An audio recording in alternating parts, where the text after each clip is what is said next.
Já pensou em simplesmente maratonar um canal no YouTube, e já sair pronto para passar em um concurso? Isso não é sonho. É realidade. Este aqui é o canal que transforma seu tempo na frente da tela, em preparação de verdade. Curta, comente, inscreva-se, e comece agora sua maratona rumo à aprovação. Olá! Sejam muito bem-vindos a mais uma aula de língua portuguesa. Hoje, vamos estudar um tema essencial para quem deseja se sair bem nas questões de interpretação e semântica textual. Significação de palavras e expressões.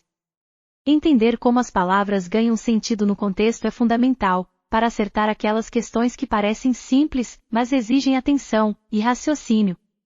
Vamos começar? Introdução. A compreensão da significação de palavras e expressões é essencial para a interpretação de textos. Muitas provas cobram o reconhecimento de sinônimos, antônimos, linguagem figurada, polissemia e ambiguidade. Saber identificar o sentido correto de uma palavra ou expressão no contexto é fundamental para responder com precisão questões de interpretação e semântica. Muitas vezes, a intenção é saber se você reconhece sinônimos, antônimos, se sabe quando uma palavra está sendo usada de forma literal ou figurada. Também é comum que o enunciado peça para substituir uma palavra, sem alterar o sentido da frase. Por isso, nesta aula, vamos revisar os principais pontos relacionados à significação, com exemplos e explicações que vão te ajudar a compreender como o significado das palavras muda conforme o contexto. Vamos seguir juntos, passo a passo. Sentido denotativo e conotativo. Vamos começar falando sobre os dois principais tipos de sentido das palavras, o denotativo e o conotativo. O sentido denotativo é o literal. É aquele que você encontra no dicionário. Ele é objetivo e direto. Já o sentido conotativo é o figurado, é mais subjetivo e depende do contexto. Por exemplo, quando eu digo: a flor está no vaso. Estou usando o sentido denotativo. Estou apenas descrevendo uma flor real, dentro de um vaso. Agora, se eu digo: ela é uma flor de pessoa. Estou usando o sentido conotativo. Aqui, a palavra flor tem um valor simbólico. Estou dizendo que a pessoa é delicada, gentil. Em provas, pode ser solicitado que você identifique se uma expressão está sendo usada com um desses sentidos. Fique atento ao contexto. Sinonímia e antonímia. Agora vamos falar sobre sinônimos e antônimos. Sinônimos são palavras com significados iguais ou semelhantes. Por exemplo, feliz e contente são palavras sinônimas. Já antônimos são palavras com significados opostos, como claro e escuro. Em provas, você pode encontrar uma pergunta que diga: assinale a alternativa em que uma palavra substitui a outra, sem alteração de sentido. Aí você precisa identificar um sinônimo. Mas atenção! Nem todo sinônimo é exato. Às vezes, a troca muda o tom da frase. Exemplo: ele foi corajoso. Se eu trocar por ousado, pode alterar a intenção, dependendo do contexto. Por isso, é sempre importante considerar o sentido dentro da frase e o que o autor quer transmitir. Polissemia. A polissemia acontece quando uma mesma palavra tem vários significados. E isso é muito comum na língua portuguesa. Por exemplo, a palavra banco pode significar um assento, como em ele sentou no banco do parque. Ou pode significar uma instituição financeira, como em fui ao banco pagar uma conta. A única forma de saber qual o sentido correto é observar o contexto em que a palavra aparece. Em provas, costuma aparecer uma palavra polissêmica e pedir que você diga qual é o significado dela naquele trecho.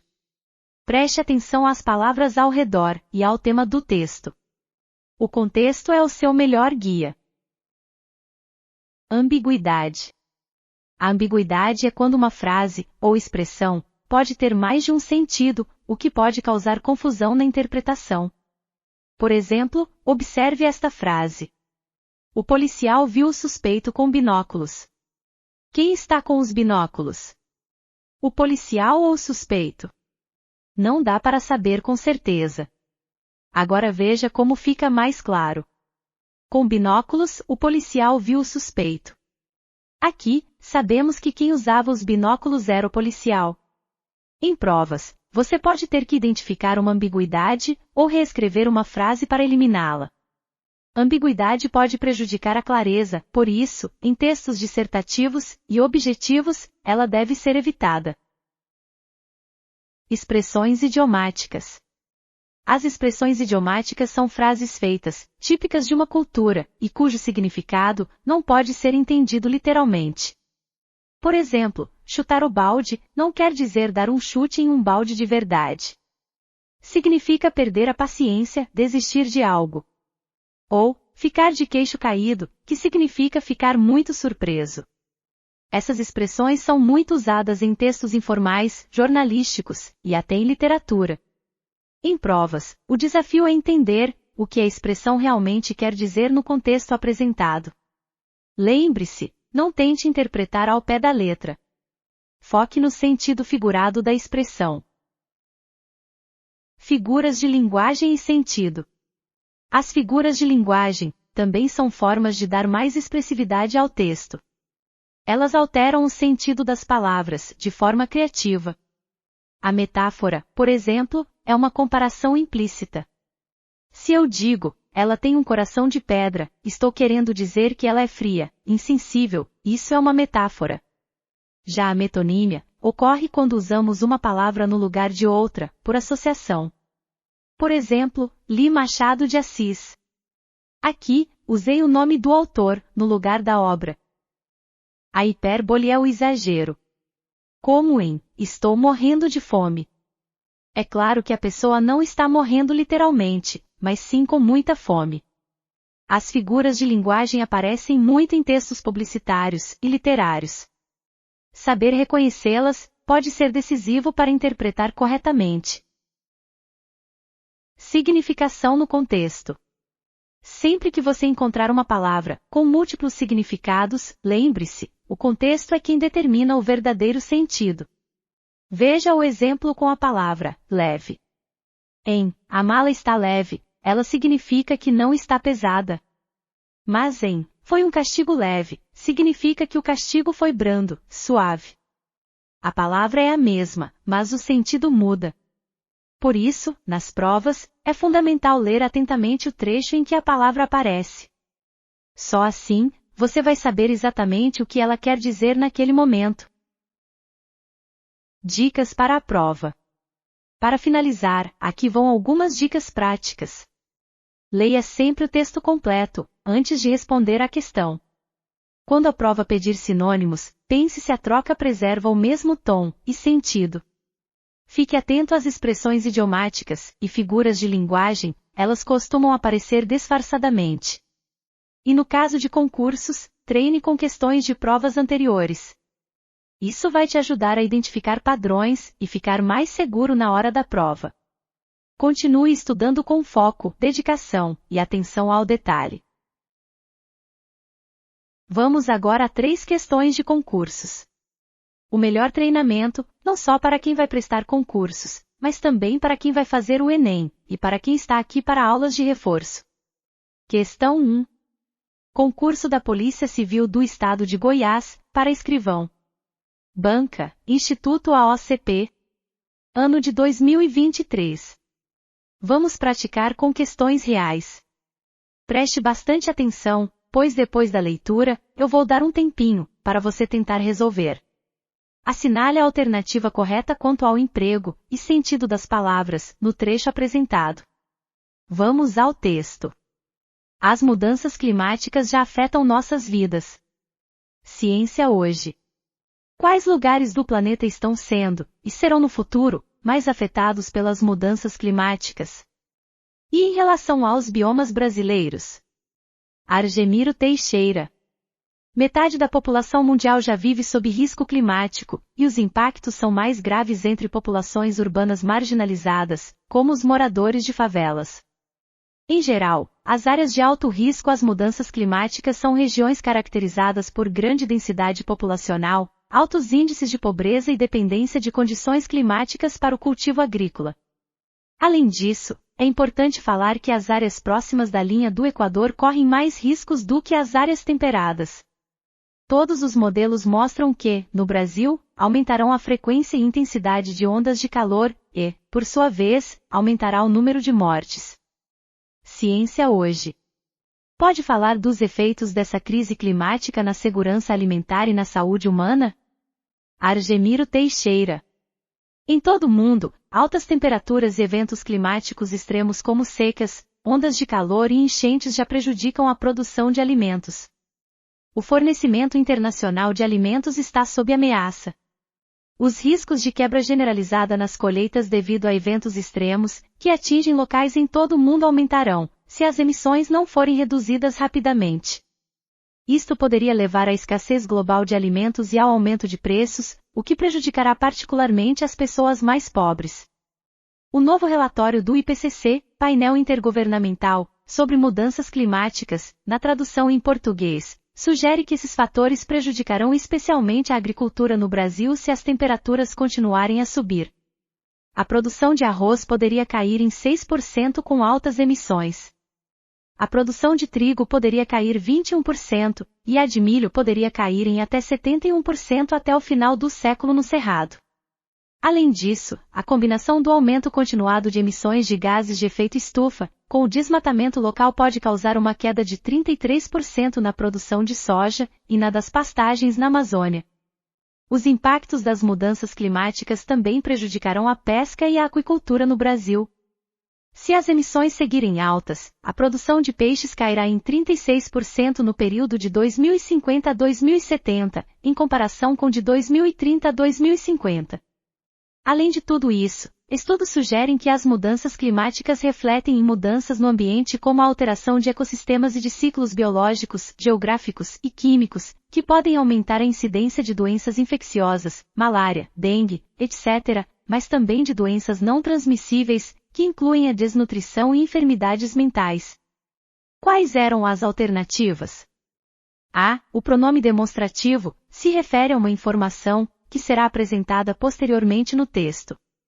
B. Os termos de alimentos e de preços são complementos nominais cuja presença é sintaticamente obrigatória. C. O acento grave indica a junção da preposição a ao artigo a, sendo aquela passível de substituição por em, sem que isso cause prejuízo sintático ou semântico ao excerto.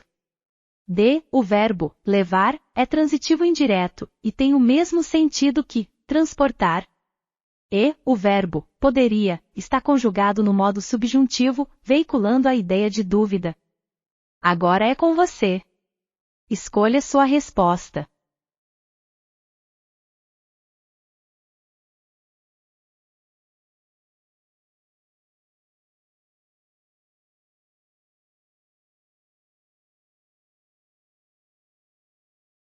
Escolheu? Ok. A alternativa correta é a letra A. Ela afirma que o pronome demonstrativo se refere a uma informação que será apresentada mais adiante no texto, ou seja, um elemento anafórico futuro. Esse tipo de pronome funciona como um sinalizador do que ainda será dito. As outras alternativas apresentam erros técnicos. B. Fala em complementos nominais obrigatórios, mas isso depende da estrutura da frase. Nem sempre são exigidos. A letra C diz que a preposição a poderia ser substituída por em, sem prejuízo. Isso não é verdade. Substituir preposição pode alterar o sentido e a regência. D. Classifica o verbo levar como transitivo indireto, mas ele é transitivo direto nesse uso, e nem sempre significa transportar. E. Erra ao afirmar que poderia estar no subjuntivo. Na verdade, está no modo indicativo, tempo futuro do pretérito, expressando hipótese ou possibilidade. Essa questão exige sensibilidade textual e atenção às classes gramaticais em uso. Vamos para a próxima. Questão 2. Concurso do TRF-3 para técnico judiciário. Banca, FCC. em 2024. Esta questão tem um texto. Vamos a ele? Devaneio, logo existo. As 3 pessoas que estavam comigo no elevador se recusavam a devanear, assim como as pessoas do vagão do metrô. Foram 2 rápidas observações que me levaram a respirar aliviado por ter percebido que ainda preservava a autoindulgência, tanto do devaneio quanto da inspeção de atitudes alheias. A crítica de ninguém mais conversa, todo mundo anda, e até come com a fuça no celular, nunca me convenceu. Pois se a pessoa não está prejudicando ninguém, que faça o que bem entender. No meu conceito, porém, ela está deixando de existir como indivíduo, pois é no devaneio, na contemplação e na troca que se imprime identidade no mundo. Explico melhor. E para isso recorro à inteligência artificial generativa, uma evocação à própria base de dados para a geração de conteúdos novos, sejam textos, áudios, músicas, imagens ou vídeos. E o que é essa jornada se não o próprio caminho do processo criativo, por onde estabelecemos nossa assinatura? Os pensamentos não nascem no vácuo. As descobertas tampouco. Insights germinam do correlacionamento de memórias, da conexão das diferentes peças no repertório intelectual que fomos colecionando no decorrer da vida. A iluminação é elaborada em nosso devaneio. Só que cada vez menos somos propensos à permissão de experiências tão somente contemplativas. Até o caminhar precisa ser preenchido por fone de ouvido, consumo de notícias, checagem de mensagens de WhatsApp. Quando dizem que a meditação é um dos pilares de estilo de vida saudável, não explicam devidamente sua importância. O próprio René Descartes, inspirador do título deste artigo e do cartesianismo, lançou obra chamada Meditações. Também não é explícito o risco do comodismo de entregar tudo o que torna humana a nossa espécie a um dispositivo. Já é sabido desde o século XVIII, na Revolução Industrial, que as máquinas são superiores em produção. Só que a mecanização não ativa a inteligência nem a razão, que são as ligas da vida e do real progresso dos seres humanos. Ainda no século XVII, os filósofos iluministas ensinaram o valor do devaneio na formação de pessoas com melhores decisões morais. A palavra autoindulgência, no primeiro parágrafo, pode ser substituída, sem prejuízo de sentido ao texto, por A. Autoconfiança. B. Autocompaixão. C. Autocensura. D. Autocrítica. E. Autossuficiência. Agora é sua vez. Pense na substituição, que mantém o mesmo sentido, no contexto da frase.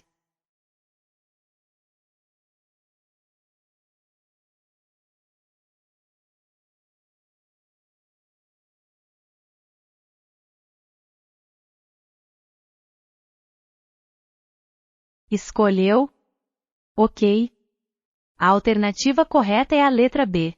Autocompaixão. A palavra autoindulgência refere-se ao ato de ser muito tolerante consigo mesmo, perdoar-se com facilidade, evitar culpas ou críticas. O sinônimo mais adequado nesse contexto é autocompaixão, que também sugere um olhar gentil e compreensivo voltado para si. Vamos analisar por que as outras estão erradas. Autoconfiança é acreditar em si mesmo, o que é algo bem diferente. Autocensura é o oposto, criticar-se, controlar-se excessivamente. Autocrítica é o ato de julgar e avaliar a si mesmo com rigor. Autossuficiência é a capacidade de se bastar, de viver de forma independente. Veja como uma pequena palavra pode mudar totalmente o tom de uma frase. Por isso, o contexto é essencial. Vamos em frente. Questão 3. Concurso da Receita Federal, para analista. Banca, FGV. Ano, 2023. Todas as frases abaixo têm por tema economia. Assinale a frase, que está integralmente estruturada em linguagem lógica. A. Nesse mundo nada é inevitável, exceto a morte e os impostos. B. Não importa quem governa, o mercado governa. C. Acelerar a economia demais leva a uma derrapagem. D. Inflação é a arte de falsificar moeda por conta do Estado. E. O rico é o espetáculo predileto dos pobres. Vamos lá. Leia com atenção, e escolha aquela frase com linguagem denotativa, isto é, literal e objetiva.